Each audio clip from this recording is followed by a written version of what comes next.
Assalamualaikum warahmatullahi wabarakatuh.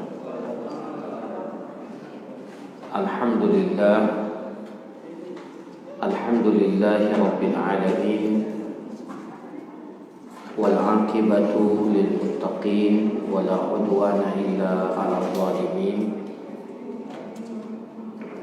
Asyhadu an la ilaha illallah wahdahu la syarika lah. Wa asyhadu anna Muhammadan abduhu wa rasuluh. Allahumma salli wa sallim ala nabiyyina Muhammad wa ala alihi wa sahbihi wa man tabi'ahum bi ihsan ila yaumiddin. Amma ba'du. Hadirin dan hadirat jamaah salat maghrib yang dirahmati oleh Allah Subhanahu wa taala. Alhamdulillah, kita bersyukur dan memuji kepada Allah Subhanahu wa taala yang masih memberikan kepada kita kesempatan, memberikan kepada kita kesehatan sehingga kita dapat melaksanakan ketaatan-ketaatan kita kepada Allah Subhanahu wa taala. Dan mudah-mudahan konsistensi kita di dalam melaksanakan ketaatan-ketaatan kepada Allah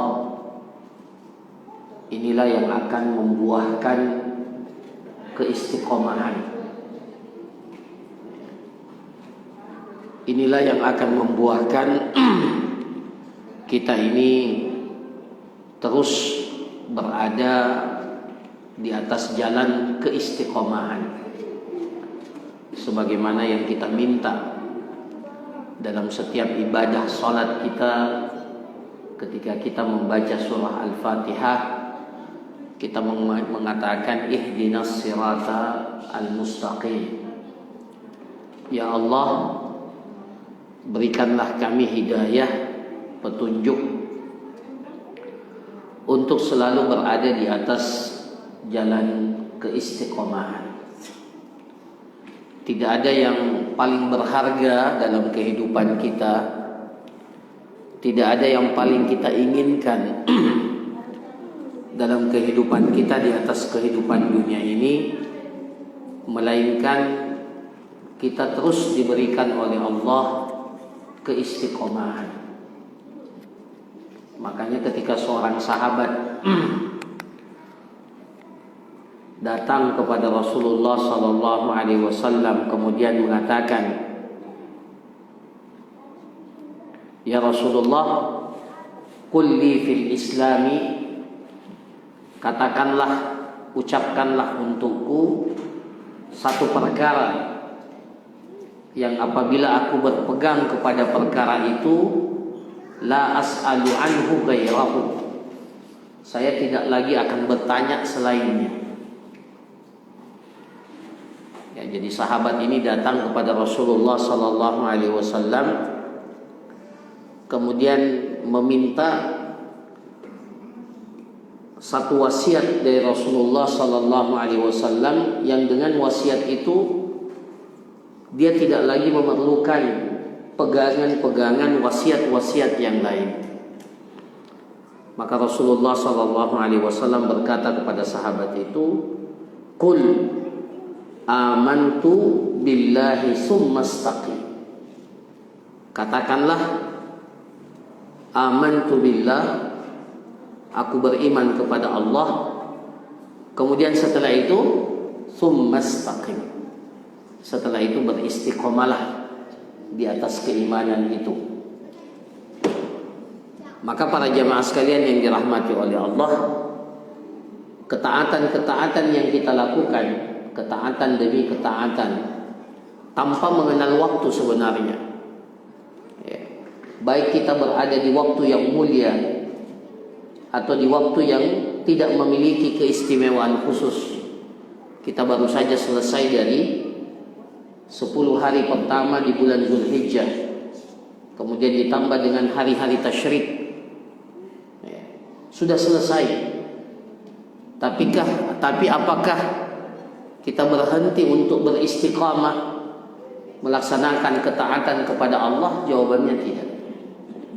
Ya. Jawabannya tidak. Ya. Keistiqomahan ini dituntut kepada kita, ya, fis sirri wal alan, baik dalam keadaan kita bersendirian tidak dilihat oleh orang. Keistiqomahan juga ini dituntut ketika kita berada di hadapan orang banyak, ketika kita bersendirian, ketika kita berada di hadapan orang banyak, ketika kita berada di waktu yang memiliki keutamaan. Begitu pula ketika kita berada di luar waktu yang memiliki keutamaan itu. Semuanya keistiqomahan itu kita minta. Dan itulah makna daripada firman Allah Subhanahu wa taala, ya ayyuhalladzina amanu taqullaha haqqa tuqatih wa la tamutunna illa wa antum muslimun. Itulah hakikat keistiqomahan. Kita dipanggil oleh Allah Subhanahu wa taala, ya, kita mengakhiri tugas kita di atas kehidupan dunia ini dengan penuh keistiqomahan. Wala tamutunna illa wa antum muslimun.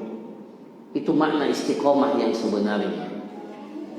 Kita berpulang kepada Allah Subhanahu wa taala dalam keadaan kita istiqomah di atas agama Islam yang menjadi agama pilihan, satu-satunya agama yang diterima di sisi Allah Subhanahu wa taala. Maka sekali lagi, ya, pelihara semangat keistiqomahan itu. Ya. Memang terkadang kita merasa jenuh, ya. Terkadang kita merasa bosan, terkadang kita merasa ada perasaan berat. Itu manusiawi, itu wajar, ya. Itu wajar. Inna likulli amalin syirrah wa likulli syirratin fatrah. Rasulullah sallallahu alaihi wasallam mengatakan, setiap amalan itu punya masa di mana kita itu semangat. Tapi setelah kita semangat pasti ada masa di mana kita merasakan kelesuan. Ya. Kita ini bukan seperti malaikat yusabbihunallah. Mereka itu, para malaikat itu yusabbihunallah, bertasbih kepada Allah, la yafturun. Mereka tidak pernah bosan, tidak pernah jenuh untuk bertasbih, beribadah kepada Allah. Itu malaikat. Tapi kita ini manusia, punya nafsu, punya perasaan, ya, punya keterbatasan.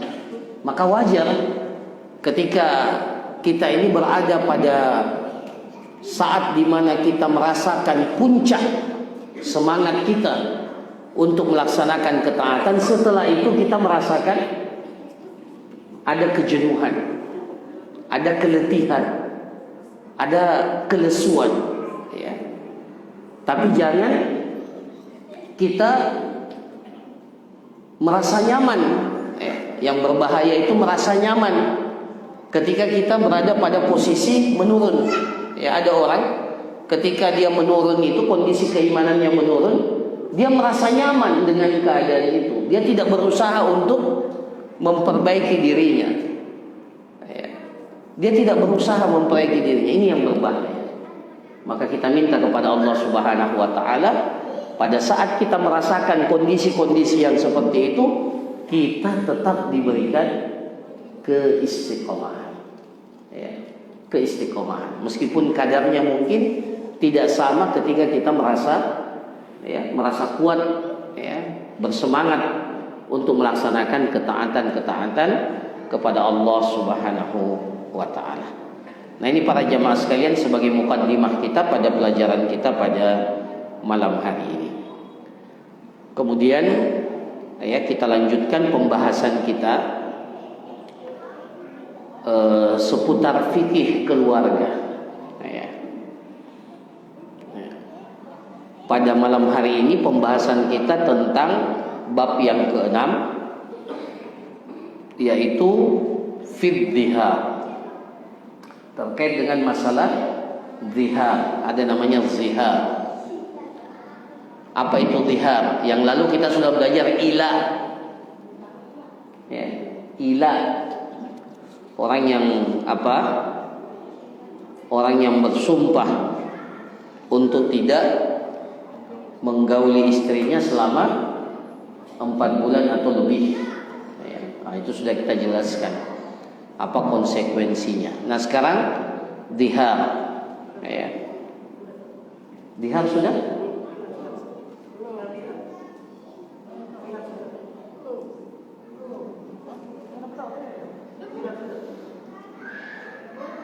Sudah atau belum?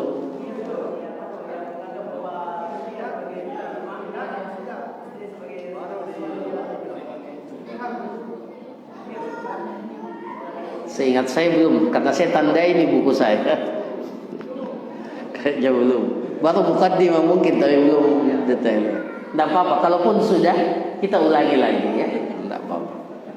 Tidak ada masalah. Ilmu itu kalau diulang-ulangi insya Allah lebih baik.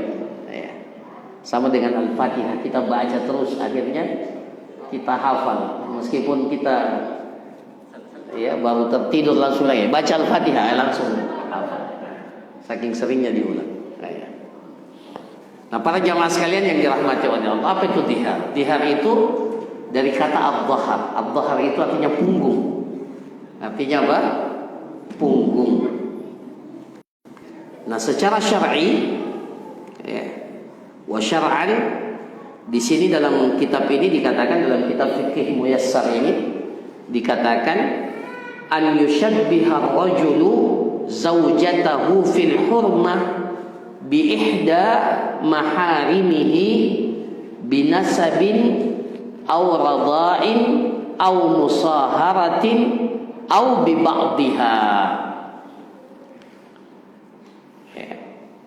Jadi seorang laki-laki, suami, menyamakan istrinya, dia samakan istrinya dengan salah seorang mahramnya. Kita ini laki-laki punya maharim. Siapa itu mahram? Wanita-wanita yang haram untuk kita nikahi, baik dalam tempo selama-lamanya, artinya selama-lamanya tidak boleh kita nikahi, ataupun dalam tempo yang tertentu. Jadi setiap laki-laki itu punya mahram. Mahram itu apa? Ya, orang Indonesia bilang apa? Muhrim.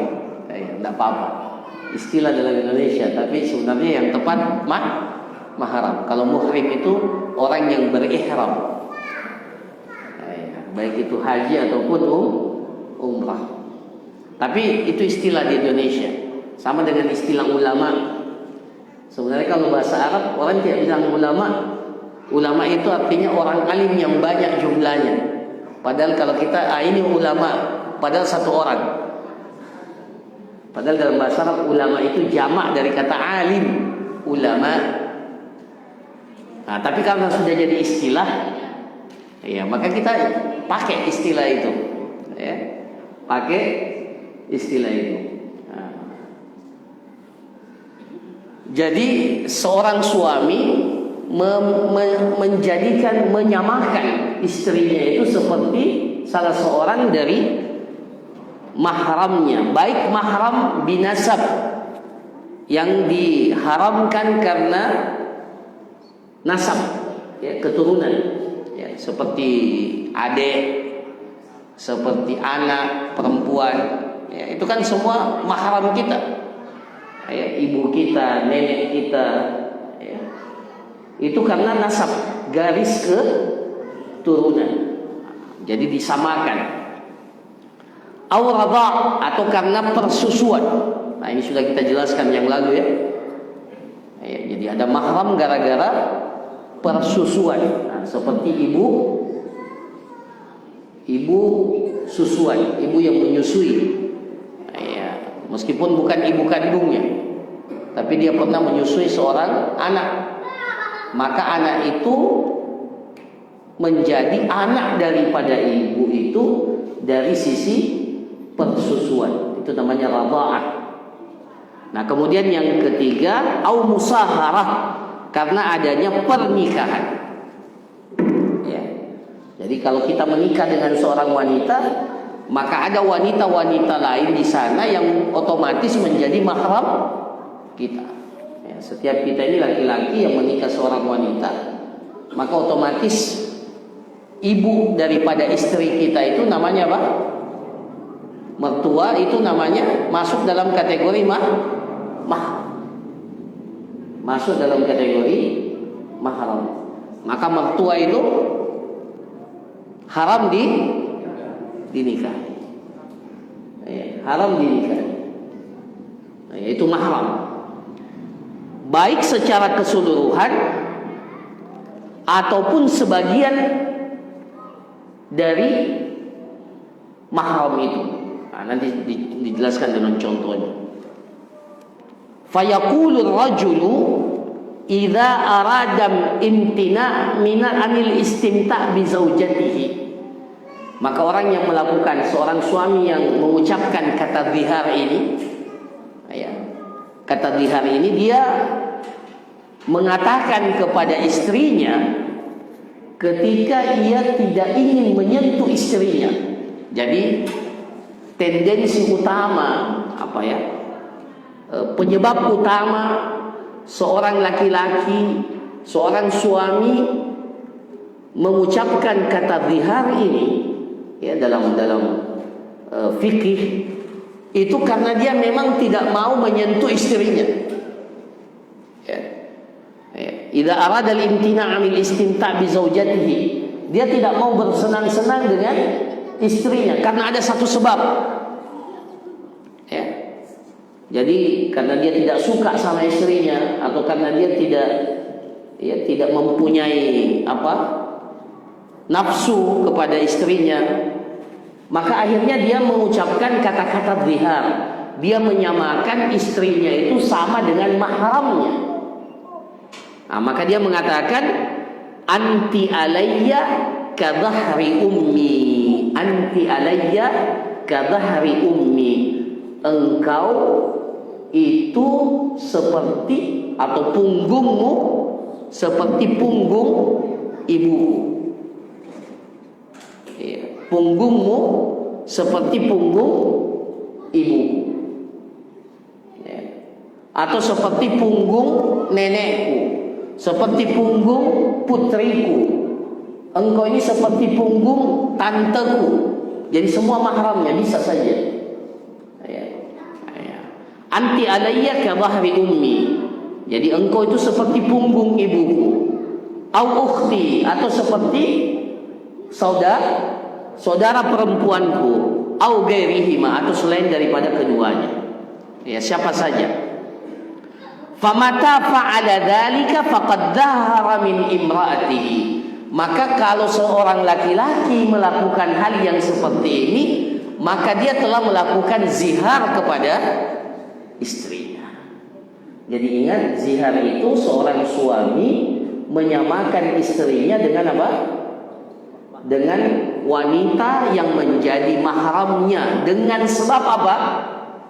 Dengan sebab dia tidak ingin menggauli atau bersenang-senang dengan istrinya karena ada sebab tertentu.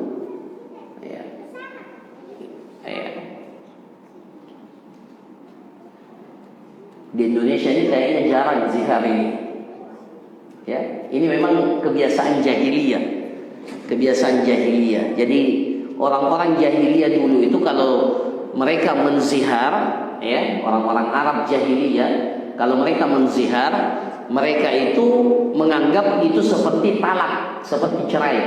Ya, jadi kalau dia sudah katakan punggungmu seperti punggung istriku, ya, atau tanganmu seperti tangan istriku, atau tubuhmu seperti tubuh tubuhmu seperti tubuh ibuku, maka itu orang Arab jahiliyah menganggapnya sebagai perceraian, talak.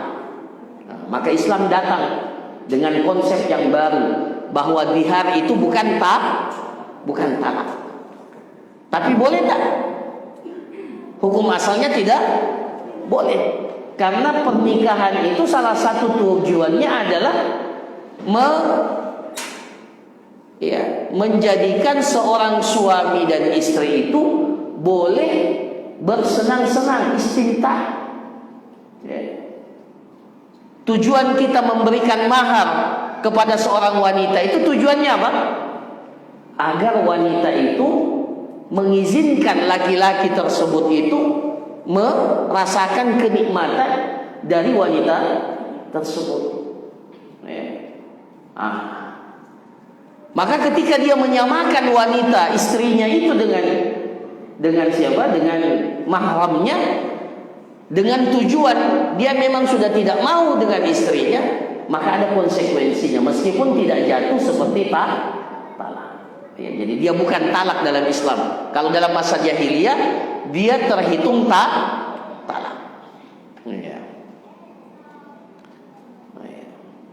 Jadi kalau ada seorang suami kata dia tidak suka lagi sama istrinya atau dia tidak mau sama istrinya, punggungmu sama dengan punggung ibuku, atau tapi kalau dia katakan wajahmu seperti wajah ibuku, itu dihar atau tidak? Wajahmu seperti wajah ibuku atau wajah kakakku perempuan, zihar itu atau bukan? Tergantung nanti dilihat apa maksudnya. Apakah dia menyamakan istrinya seperti mahramnya atau dia memang menggambarkan kecantikan istrinya. Kalau dia mengucapkannya sambil senyum, wajahmu seperti wajah ibuku, maksudnya ya kamu memang cantik, ya seperti cantiknya ibuku. Ya itu nanti dilihat ekspresinya. Tapi kalau dia melakukan itu dengan tujuan memang sengaja untuk tidak mau lagi sama istrinya, maka ini masuk dalam kategori dihar. Meskipun sekali lagi ini kelihatannya jarang terjadi di kita, tapi kalau di orang Arab itu biasa, dianggap sebagai sebuah kata yang salah. Tapi saya pernah dapat kasus seperti ini.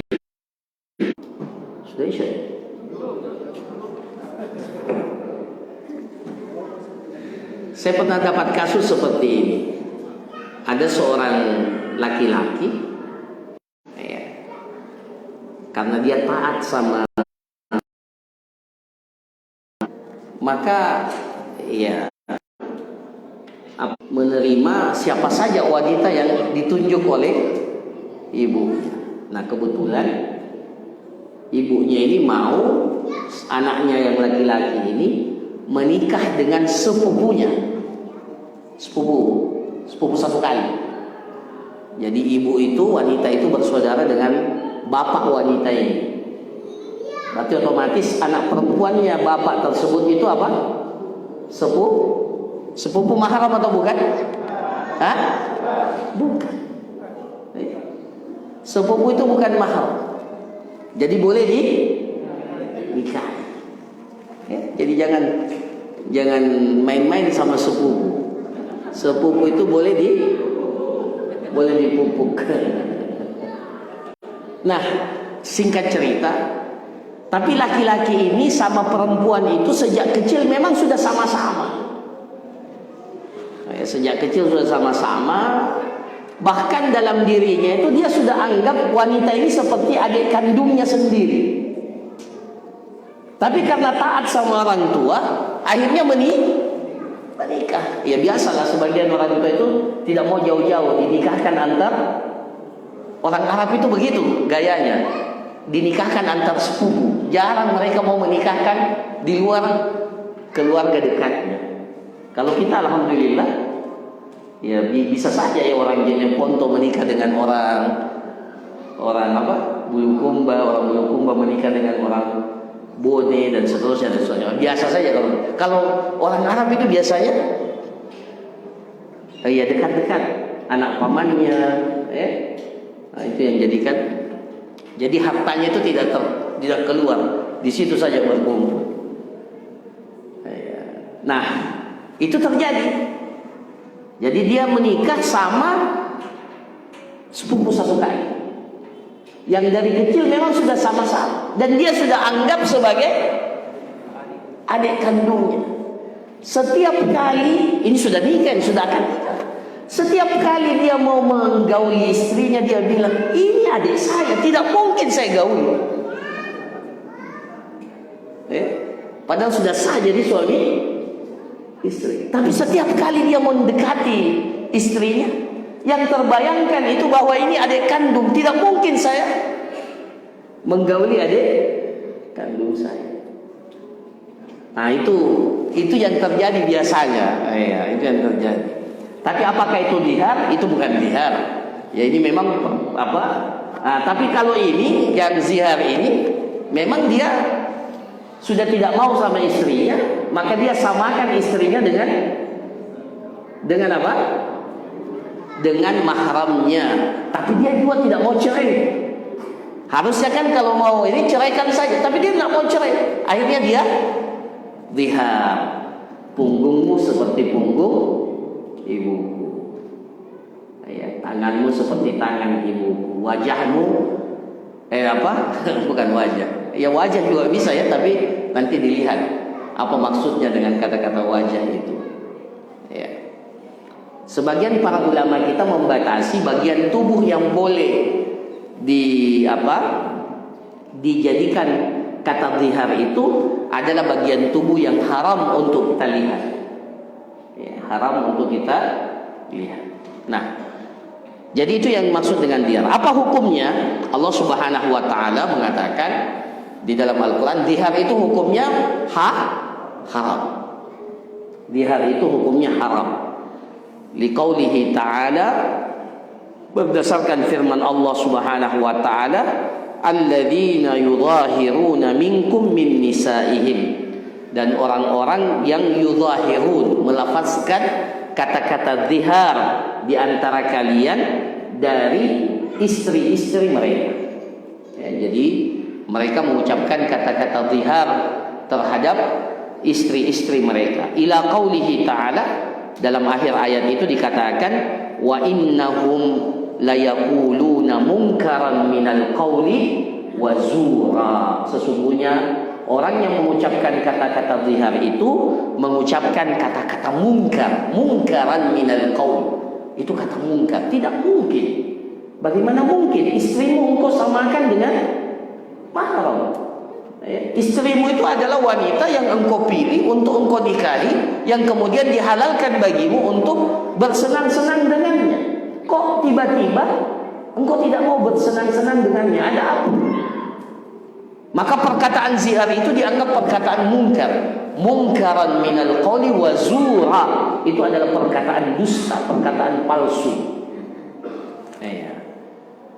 Nah, tadi kita sudah jelaskan zihar itu pada masa jahiliyah dianggap talak. Nah, tapi ketika datang Islam mengingkari zihar ini, tetapi dianggap zihar ini seperti kata sumpah, yaminan mukaffirah. Yaminan mukaffirah, seperti sumpah. Kita bersumpah ya. Kita bersumpah. Kalau kita bersumpah dan kita melanggar sumpah kita, maka kita harus menebus sumpah ini. Nah, itu juga sama. Jadi zihar ini dianggap seperti sumpah yang harus dibayar, yang harus ditebus ketika seorang suami ingin melanggar sumpahnya. Jadi bukan cerai, tapi dianggap seperti sumpah yang ketika dia ingin melanggar sumpahnya itu, maka dia harus menembus sumpahnya. Umpamanya dia sudah zihar istrinya, dia sudah katakan punggungmu seperti punggung ibu. Tapi setelah itu apa? Menyesal. Ternyata muncul keinginannya, muncul keinginan, menyesal dengan itu. Boleh tak dia langsung berhubungan sama istrinya? Haram, tidak boleh. Dia harus tebus karena dia telah bersumpah menjadikan istrinya sama dengan siapa? Mahramnya. Maka dikatakan dalam kitab ini, fayahrumu 'alal mudahir wal mudahar minha istimta' kullin minhuma bil akhar. Maka ketika ucapan zihar itu muncul, maka suami dan istri tidak boleh saling berhubungan, tidak boleh saling melakukan cumbuan, istimta' dalam bentuk apapun, dalam bentuk apapun, baik dengan jima, hubungan badan, ataupun semua perkara-perkara yang yang menjadikan seseorang itu sampai kepada hubungan badan, seperti mencium. Jadi mencium saja tidak boleh. Begitu pula istimta, bentuk istimta, bersenang-senang yang lainnya. Sebelum dia menebus sumpahnya. Nah, apa tebusannya? Nah ini, jadi dia bukan talak, tapi harus ditebus. Tidak boleh, jadi kalau dia berhubungan dengan istrinya sebelum dia menebus sumpahnya itu, maka dia berdosa. Dia berdosa kepada Allah Subhanahu wa taala atas ucapannya itu, dan dia melakukan sebuah pelanggaran yang besar. Maka diperintahkan baginya untuk menebus ziharnya itu. Apa tebusannya? Di sini dalam Al-Quran Allah Subhanahu wa taala berfirman, walladzina yudhahiruna min nisaihim summa ya'uduna lima qalu. Dan laki-laki suami yang menzihar istrinya kemudian mereka ingin kembali, summa ya'uduna lima qalu, mereka menyesal dengan perkataan itu dan ingin kembali kepada istrinya. Summa ya'uduna lima qalu fatahriru raqabatin min qabli an yatamassa. Maka dia diperintahkan untuk memerdekakan budak, fatahriru raqabah min qabli an yatamassa, sebelum keduanya bersentuhan. Jadi haram hukumnya bersentuhan sebelum dibayar, sebelum ditebus sumpah, zihar. Nah, para jamaah sekalian yang dirahmati oleh Allah, dalam hadis Rasulullah SAW itu mengatakan kepada laki-laki sahabat yang menzihar istrinya, Rasulullah katakan, la taqrabha, jangan engkau dekat-dekat kepada istri. La taqrabha hatta taf'ala ma amaraka Allahu bihi, sampai engkau menunaikan apa yang diperintahkan oleh Allah kepadamu. Nah, apa yang diperintahkan oleh Allah dalam kafaratul zihar itu ada tiga. Jadi kafaratul zihar itu berdasarkan urutan seperti berikut ini. Yang pertama apa?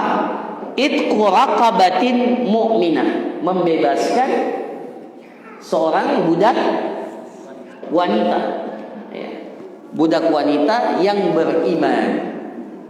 Jadi budak wanita yang beriman, salimatun minal uyub, yang tidak ada aibnya, yang tidak ada cacatnya. Jadi itu yang pertama. Jadi kalau dia sudah zihar istrinya, maka konsekuensi untuk menebus ziharnya itu, sumpahnya itu, yang pertama dia memerdekakan budak, itqu raqabatin mu'minah, yang beriman. Fa illam yajidir raqaba aw lam yajid samanaha. Kata para ulama, sekarang tidak ada budak wanita. Mau cari di mana budak wanita? Tidak. Maka sebagian berijtihad, sebagai tebusannya itu harga budak itu berapa? Ya, jadi dia harus bersedekah senilai harga budak itu. Jadi kira-kira budak itu dulu berapa harganya? Berapa harganya? Nah, itu sebagian para ulama berijtihad. Sebagian mengatakan tidak. Kalau tidak ada budak berarti otomatis pindah ke urutan yang kedua. Apa yang kedua? Kalau dia tidak dapat budak atau tidak dapat membayar harganya, sama syahraini qamaraini mutatabi'ain, maka dia berpuasa 2 bulan hijriyah, 2 bulan qamariyah berturut-turut. Ya, siapa suruh menzihar istrinya? Ya, istrinya ini wajib.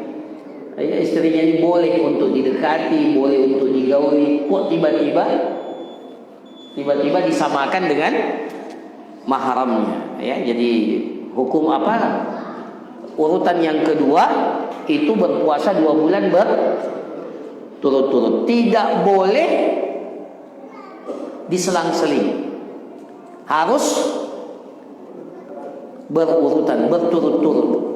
2 bulan berturut, kecuali ada puasa wajib.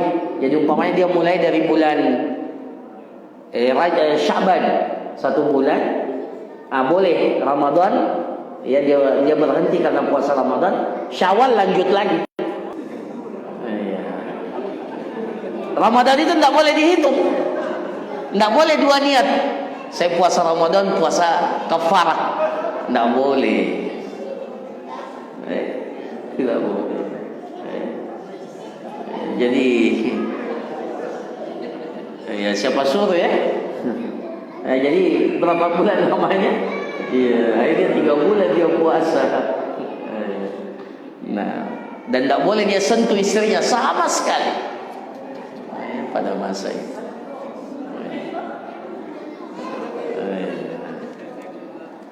Iya. Kemudian yang ketiga, kalau dia tidak mampu berpuasa 2 bulan berturut-turut, baru pindah kepada kafarah yang ketiga, tebusan yang ketiga.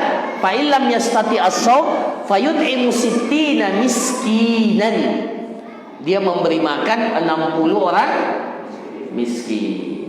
Ya, jadi kalau tidak bisa ya puasa 2 bulan berturut-turut, maka sebagai gantinya 2 bulan itu diganti dengan 60 orang miskin. Setiap orang miskin diberikan makanan berupa mud minal bur. Kalau gandum, biji gandum itu 1 mud, satu genggam.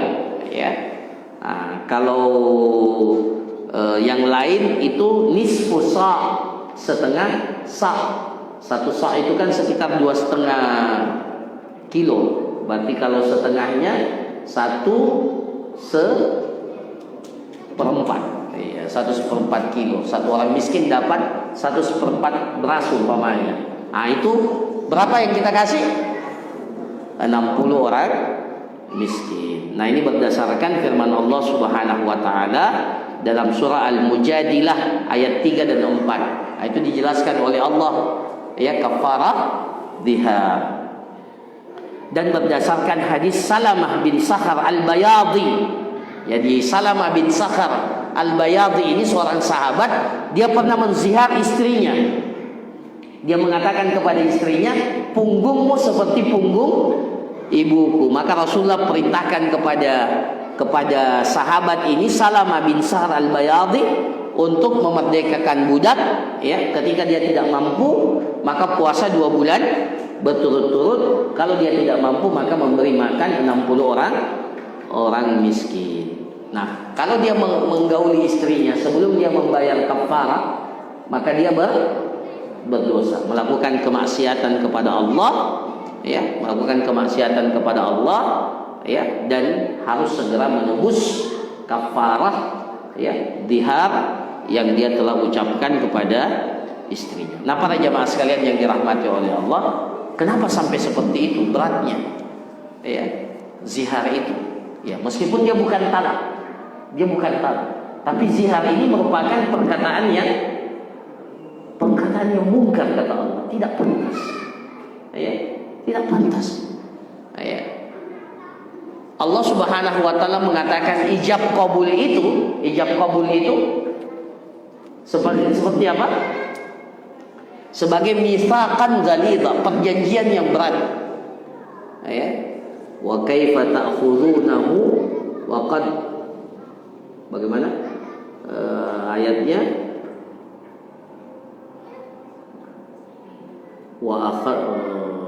Iya, bagaimana mitsaqan ghalidha? Jadi kalian telah mengambil dari wanita itu mitsaqan ghalidha, perjanjian yang berat. Maka kita harus menepati perjanjian itu. Tidak boleh gara-gara kita tidak suka atau benci kepada istri kita, kemudian kita samakan istri kita karena kita tidak mau lagi mendekati istri kita, bahkan menggauli istri kita, kemudian kita samakan dia seperti mahram kita. Nah, jadi Islam ini sangat menjaga kedudukan ya seseorang, terutama pasangan kita masing-masing. Ya, ada pasangan kita yang 100% sempurna? Hah? Ada yang sempurna? Biasa ada ikhwah yang jomblo ini, ya, dia bilang, Ustaz, tolong carikan saya Ustaz, calon istri yang bagaimana kriteria? Yang cantik, putih, tinggi, hafizah, pintar masak, yang lembut dan seterusnya. Ustaznya bilang kalau saya dapat saya nikahi. Tidak ada yang sempurna. Tidak ada yang, pasti ada aibnya, pasti ada celahnya. Dia cantik, tapi biar masak Indomie saya tidak bisa. Apa peduli? Kita ini butuh kecantikannya. Kalau lapar ya tetap mau makan. Tidak ada gunanya kecantikan itu. Memangnya kalau istri kita cantik, melihat wajah istri kita, kita kenyang?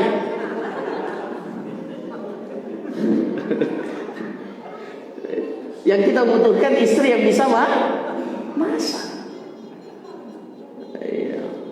Nah, jadi para jamaah sekalian yang dirahmati oleh Allah, ya, tidak ada istri yang sempurna, pasangan yang sempurna itu tidak ada. Makanya Rasulullah katakan, la yafruqu mu'minun mu'minatan, tidak pantas seorang suami itu mencela mukminah, istrinya yang beriman.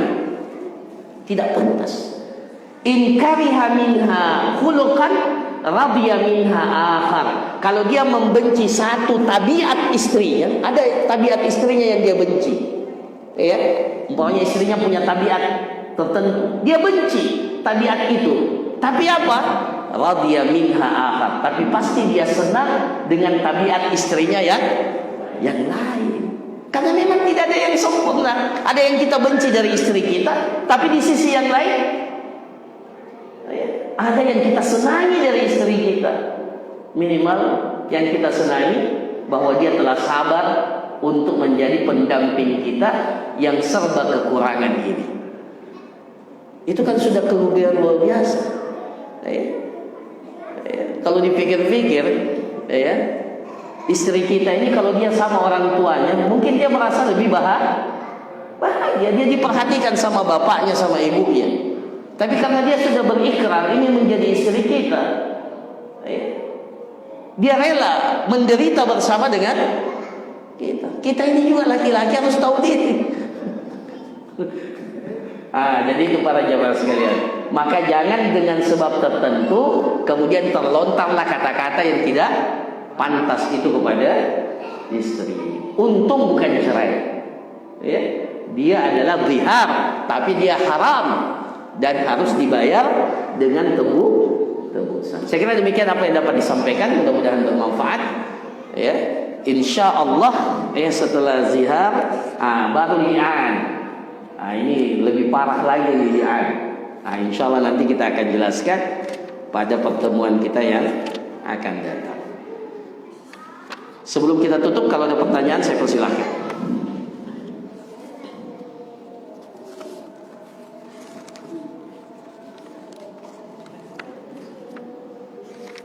Ya, silakan. Di luar materi, yang materi dulu. Berarti sudah paham ya? Insya Allah. Dan memang betul di hari ini sepanjang pengetahuan saya, ya jarang terjadi di kita. Ya, jarang terjadi di kita. Ini biasa karena kebiasaan orang jahiliyah dulu itu menyamakan istrinya dengan mahramnya. Maka setelah datang Islam itu diharamkan. Ya, haramkan. Ya.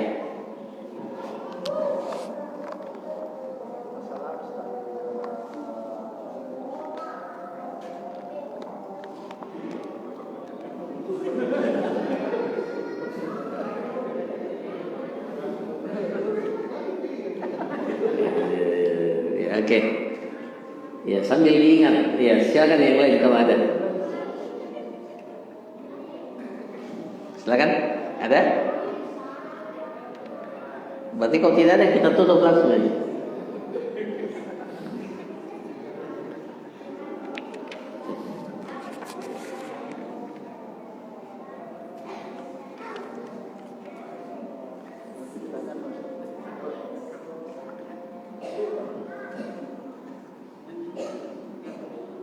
Ada?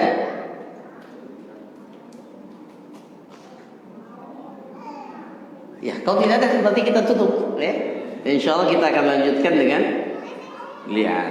Ya. Barakallahu fikum, jazakumullahu khairan. Subhanakallahumma rabbana wa bihamdik, asyhadu an la ilaha illa anta astaghfiruka wa atubu ilaik. Wa sallallahu ala nabiyyina Muhammad wa ala alihi washabbihi ajma'in wa akhiru da'wana alhamdulillahi rabbil alamin. Assalamualaikum warahmatullahi wabarakatuh.